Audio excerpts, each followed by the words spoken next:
प्यारे दोस्तों, जय श्री हरि। आइए सुनते हैं योगिनी एकादशी का महत्व। हिंदू धर्म ग्रंथों में हर एक एकादशी का अपना अलग अलग महत्व बताया गया है और इन्हीं अलग अलग विशेषताओं की वजह से इनके नाम भी अलग अलग रखे गए हैं। प्रत्येक वर्ष में 24 एकादशियाँ आती हैं और मलमास की एकादशियों को मिलाकर इनकी गिनती 26 तक हो जाती है। इन्हीं एकादशियों में एक एकादशी आषाढ़ मास के कृष्ण पक्ष की एकादशी होती है, जिसे योगिनी एकादशी कहते हैं। योगिनी एकादशी का व्रत रखने से सारे पापों का नाश होता है और इस लोक में भोग और परलोक मुक्ति भी मिलती है। आइए अब सुनते हैं योगिनी एकादशी की मृत कथा। महाभारत काल की बात है कि एक बार धर्मराज युधिष्ठिर ने भगवान श्री कृष्ण से कहा, हे त्रिलोकीनाथ, मैंने ज्येष्ठ माह के शुक्ल पक्ष की निर्जला एकादशी की व्रत कथा सुनी। अब आप कृपा करके आषाढ़ माह के कृष्ण पक्ष की एकादशी की कथा सुनाइए। इस एकादशी का नाम और महात्म्य क्या है, सो अब मुझे विस्तार पूर्वक बतलाइए।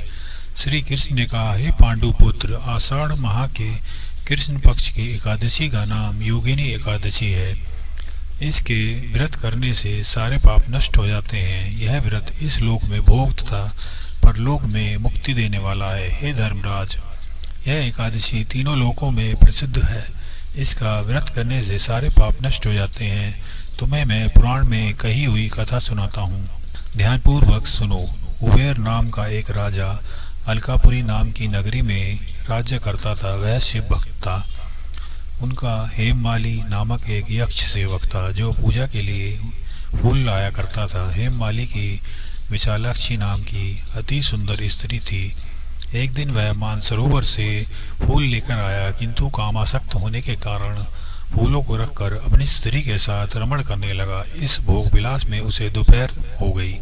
हेममाली की राह देखते देखते जब राजा कुबेर को दोपहर हो गई तो उन्होंने गुस्से में अपने सेवकों को आज्ञा दी कि तुम लोग जाकर पता लगाओ कि हेममाली अभी तक फूल लेकर क्यों नहीं आया है। जब सेवकों ने उसका पता लगा लिया तो राजा के पास जाकर बोले, हे राजन, वह हेममाली अपनी स्त्री के साथ रमण कर रहा है। इस बात को सुनकर राजा कुबेर ने हेममाली को बुलाने की आज्ञा दे दी।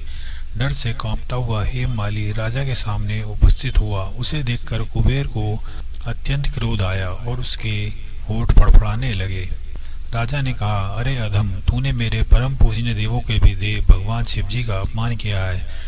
मैं तुझे श्राप देता हूँ कि तू स्त्री के वियोग में तड़पे और मृत्युलोक में जाकर कोढ़ी का जीवन व्यतीत करे। कुबेर के श्राप से वह तत्क्षण स्वर्ग से पृथ्वी पर आ गिरा और कोढ़ी हो गया। उसकी स्त्री भी उससे बिछड़ गई। मृत्युलोक में आकर उसने अनेक भयंकर कष्ट भोगे, किंतु शिव की कृपा से उसकी बुद्धि मलिन न हुई और उसे पिछले जन्म की भी सुध रही। अनेक दुखों को भोगता हुआ तथा अपने पूर्व जन्म के कुकर्मों को याद करता हुआ वह हिमालय पर्वत की तरफ चल पड़ा। चलते चलते वह मार्कंडेय ऋषि के आश्रम में जा पहुंचा।